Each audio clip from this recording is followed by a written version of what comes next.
Jets welcome the Bills to MetLife for what could be another final-minute thriller. Last week, the Jets fell to the Steelers in a heartbreaking 34-32 loss, while Josh Allen led the Bills to a historic comeback versus the Ravens in the 41-40 win. Now, according to our ESPN Bet Sportsbook, the Bills currently 6.5-point road favorites against the Jets. Buffalo has won its last 9 games when favored by 6 or more points, dating back to a 2023 Week 11 win versus the Jets. The Bills' win streak is the second longest active streak by any team in the entire league. Stephen A., what chance are you giving the Jets to upset the Bills?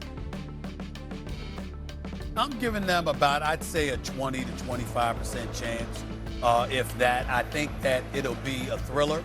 I think that it's going to be a game similar to what we saw between Buffalo and Baltimore, to be quite honest with you, because with the Steelers and the Jets, neither defense was impressive, and clearly that wasn't the case in the fourth quarter with the Baltimore Ravens against Buffalo. We know Buffalo can put up some points. And with the Jets, it's always a thriller, and I think Josh Allen's going to take advantage of several opportunities. I could see the Bills winning this game 38-35. That's where I'm. There's no one on planet Earth like you. You just hit us with, I give it like 20-25%, but it'll be a thriller. How did those things? A thriller would be a little bit closer to 50. Because the Jets, you know why? Because nobody builds a narrative. I'm saying the Jets always find a way to lose. That's right. Exactly. I make the narrative. But what I'm saying to you is going to be interesting. It's not going to be a blowout. It's going to be a thriller. But I think the Bills are going to find a way to win because they usually do against the Jets. That's what I'm going to say this. You're extremely encouraged if you're Aaron Glenn in the New York Jets because of what you saw offensively. Breece Hall, right? He's kind of showed us what we expected of him since his rookie season, the quarterback run with Justin Fields, and also Garrett Wilson becoming a huge part of this game plan. When you look at Buffalo's defense, they didn't play well against the Baltimore Ravens. They didn't stop the run. They weren't physical up front outside of Ed Oliver. And so I expect that the Jets are going to make this game extremely competitive, and then it's going to be about making that one play late in the game to find a way to win. But we just can't forget, man, that right now, Josh Allen is otherworldly. They have to find a way to get to him and create a turnover. Yeah, I don't think the Bills defensively match up well against the Jets offense. I don't think they've matched up well against Baltimore. Just because the mauling, downhill, aggressive style, the run game that the Jets displayed week 1, I think keeps them in the football game. I think it's a good game. Buffalo wins, but I do think it's a good game. All right, we'll leave it there because we need to save time for this because Stephen A. is in Vegas. All right, Stephen A. showed off his moonwalk the other day, and it featured a spin move. Yeah. Dan RC, y'all take it away. Well, listen, this is another Dan and RC versus challenge, and we're going to look at Stephen A. I've never seen somebody do the earth walk. I want to let everyone see it just in case you haven't seen it. We do this on NFL Live often. We want everyone to see the play, so refreshing everybody's memory about exactly what it looks like, and then we're going to kind of break this down in full totality of all the different moves. RC, so I want to start with the first thing, this. Like Stephen A., you're going to see initially Stephen A. starts to move, and he gets to here. Now, your vision, Stephen A., is poor. Now, the only reason why a man starts to move like this and looks down is either you think so highly of yourself that you're feeling yourself, or you got no self-confidence, no self-esteem, you don't want eye contact. And now the other piece is this. This player is obviously at a deficit. When you watch as his leg goes forward, clearly he has no ACLs, right? It's a very Gumby-like movement when he pops here and pops here, and when the left one goes back, there's a pop back, and there's not a need to accelerate or an ability to accelerate out. Your teammates tell everything about you. So I see a smile there. I see a smile there. Confusion I see a smile here, there. But the confusion. And what did Malik say? Resting B-face. Hey, okay. Now, here's also what I want to show you. So as he gets out to the front, Dan, let's move him out to the front. When he turns his back and looks at the rest of the colleagues on the show, he's going to turn to them for reassurance, and he will not get it. Watch. Keep going, keep going. When he spins, right now, he's expecting that they're going to be excited about what he has done. And when they are not excited, when they have these quizzical looks on their face, he starts to speak to himself. Watch him start to talk himself into, come on, this man. was really good. Yeah, you're trying to get some confidence. He's trying to get it back going. Hey, boys, we'll get it again. Okay, we'll get it again. So let's go to the biggest fail of the entire thing. Yeah. Some people call this the moonwalk. I call it the earth walk because it is not out of this world, okay? Now, as he's moving back, there's a guy named Michael Jackson, right? He invented this. The next best would be Chris Brown. I like to call him Chris Black. Crispy bad. He's like Chris B. Hey, you know what I was about to say, Stephen A? Stephen A, this is called an out-of-bounds line, okay? And for someone who's made fun of me for making that mistake before, too, I want you to pay attention to your right foot in this moment. You're out of bounds, big guy. No, you're out of bounds, and big the guy. last question about the moonwalk is, why is it not straight back? Your hip should not open here on the moonwalk. We should stay straight back here. That's all I'm saying. That's all I'm saying. Look at my moonwalk. Hey, I love y'all, bro. Presented by Dr. Pepper. It's not college football season without the delicious taste of an ice-cold Dr. Pepper. College football, it's a pepper thing. You realize we have stumbled on a major theme here that could develop now over the rest of the season. And I'd like to, I don't always care about being first. Like, who cares about that? Yeah. It's about actually thinking it out and being right, etc. Or at least being, like, have great context and content around the take.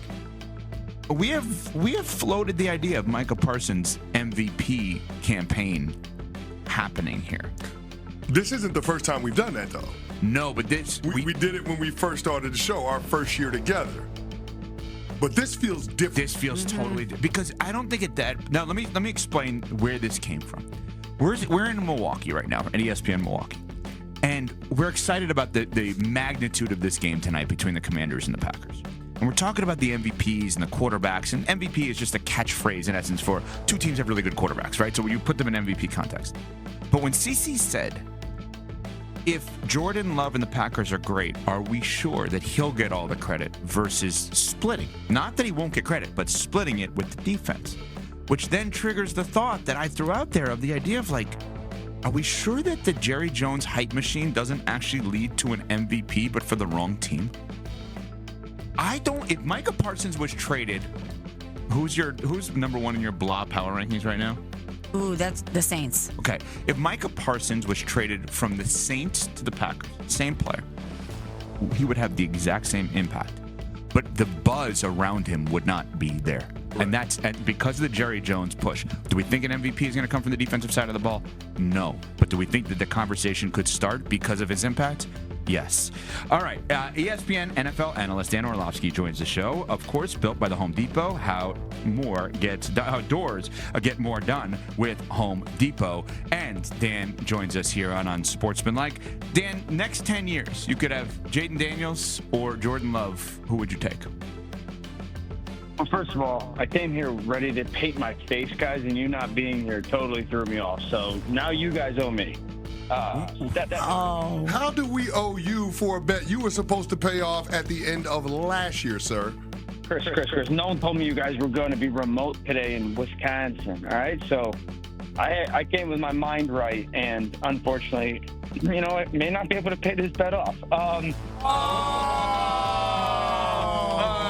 Boy.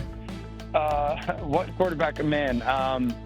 I would take Jayden Daniels. Jayden Daniels has been one of my favorite quarterbacks that I've ever kind of been a part of the evaluating or the evaluation process. And right along with Joe Burrow, I just think he's very special, just flat out throwing the football. And as much as I love Jordan's my MVP pick this season. Jayden's ability to just throw the ball in such a unique way is why I would pick him. Dan, you talked about Jordan Love. I want to drill down on that. He's gone 8 straight games now without throwing an interception. How has he gotten rid of some of the reckless plays, some of the careless turnovers that we've seen in the past? What is he doing differently now as opposed to what we've seen in the first 2 years?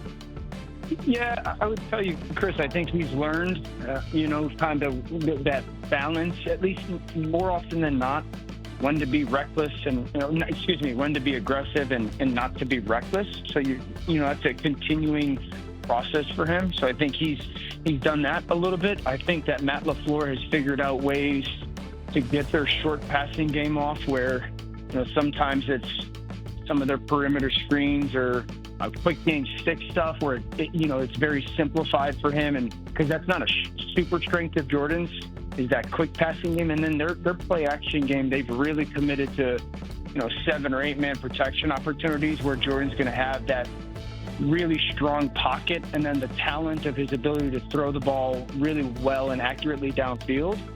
And they've controlled a lot of the football games that he's been in too. So he hasn't been in situations where, there's a lot of frantic elements around him. So it hasn't been perfect. He almost got caught last week, and there's obviously a lot of season ahead, but I think you have to be encouraged by at least a continued body of work. And you mentioned Jayden Daniels as a quarterback that you would go with, and I know Micah Parsons and that Packers defense are going to try to get after him, try to disrupt him in this game tonight. What do you think that this defense needs to do to get Jayden Daniels off his game? Yeah, I think the huge challenge for Green Bay tonight is you're playing against an offense in Washington with Jayden that by nature, by foundation, is no huddle. So we're talking they're going to run no huddle all the time. So how do they handle that on a short week? How do they handle the communication at defense on a short week? How much can Micah play?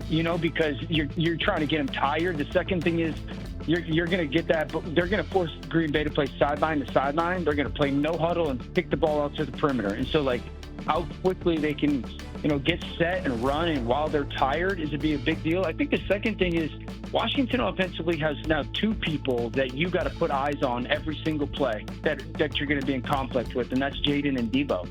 And so you have to commit your eyes to those guys because they're difference makers and dynamic playmakers. And so how much does that free up for other people in Washington's offense? So I think the eye discipline for Green Bay is a huge deal tonight. There's 4-by-1 formations that they get into, and the challenge for Green Bay is can they get to 3rd and 6, and then some of their rush packages have the opportunity to be a part of it. So it's a big ask on a short week to deal with that no huddle and the eye discipline of paying attention to those guys. That's something that I'm going to look forward to, especially early on. We're talking with ESPN NFL analyst, football analyst Dan Orlovsky, joining the show. Built by Home Depot, how doers get more done. Dan, is there a world in which Micah Parsons could put together an MVP season this year and actually win MVP? Oh, God, yeah. This guy's a freak. To right about the 28-yard line. Here's 1st and 10. And they're just going to run it here up the middle. And that one shut down pretty quickly. He'll get back to the line of scrimmage. Nothing more.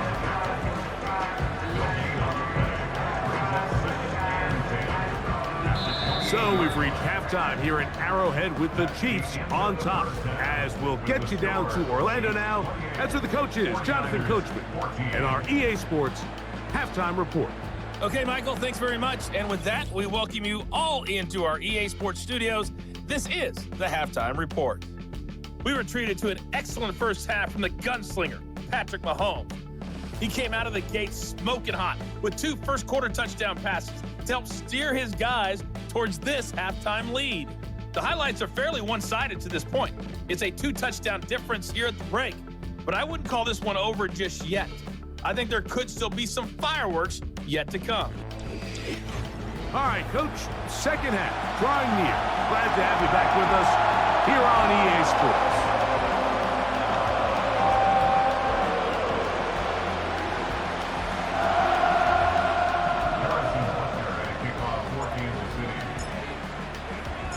Pretty interesting first half. We'll see if any strategy changes for the next 30 minutes or more as this second half gets underway. He'll work his way across the 25-yard line. The 49ers offense ready to get going again. They'll have it first in this third quarter. They'll begin with 1st and 10.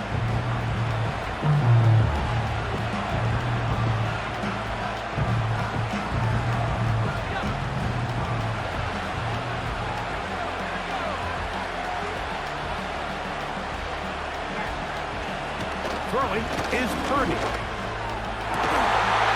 That's taken in by Jennings. And he'll be tackled up around the 45-yard line. That's a gain of 19 and a very quick first down. Whatever they've talked about in the locker room at the halftime break seems to have worked. They've come out with a new established energy. You could see it when they took the field. Now this offense seems to be building on it because with that chunk play, just a little bit of rhythm that they can build off of. They got a long way to go to get back into this game, but so far off to a good start.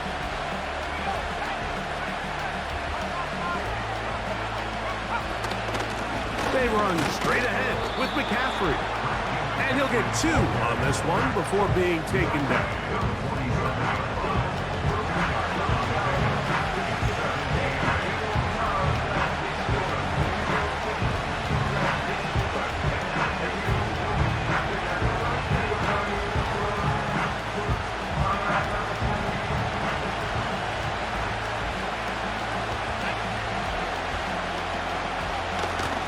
They run once more with McCaffrey. And now for a second time, he loses the football. And this is taken in by the defense. So the biggest thing that stands out here, Mike, is the fact that the defense just continues to pursue the ball. Every defense focuses on get as many hats to the ball carrier as possible, because if the guy in front of you, he misses the tackle or he falls down, you have to be there to make up for it. And the pursuit to the ball is not only how they're able to get him down, it's ultimately how they're able to take the ball away. The Chiefs offense ready for their first position. And remember now, all turnovers must be reviewed by replay. So this one is going to need a little closer look. At issue was the knee or any other body part except the hand down before the ball comes loose. And are the visuals convincing enough to overturn the call on the field?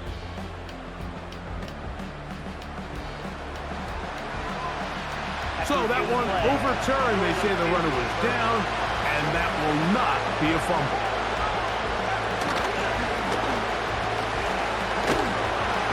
And he's going to have a 49ers first down.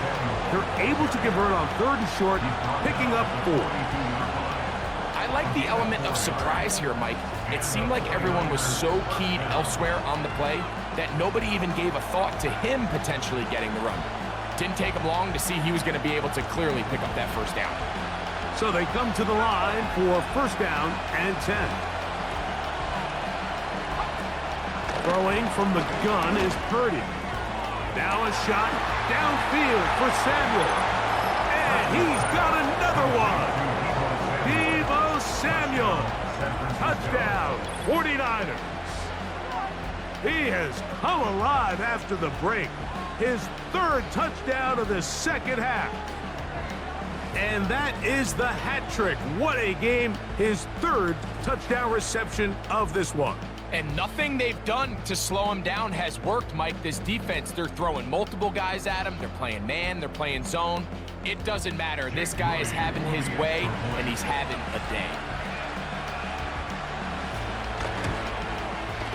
Extra point up and good from Moody. And the 49ers are back to within 7. It's 28-21.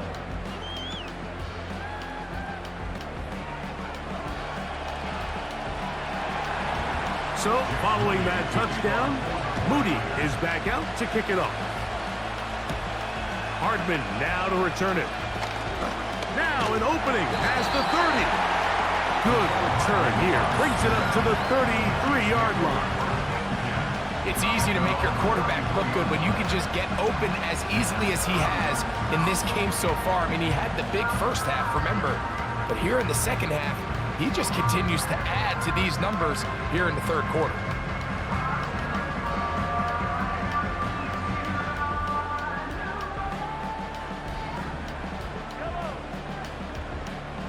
They put Kelsey in motion.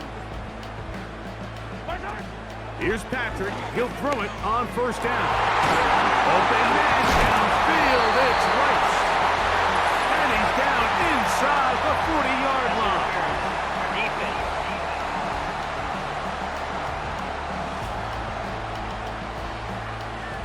Automatic first down.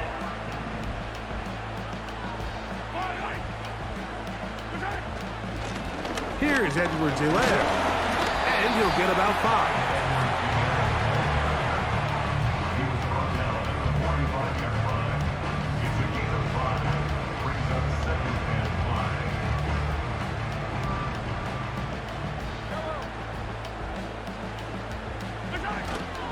Off the play fake, here's Mahomes. That's over the middle and intercepted. That's the linebacker, Fred Warner. You know, Mike, I like the mindset of this offensive coordinator. He's saying, listen, I'm not looking to preserve this lead. I'm looking to extend my lead. Now, that aggressive play calling in this case led to the turnover. Now your defense has to take the field. Can they bail you out and keep this lead unchanged prior to their next possession?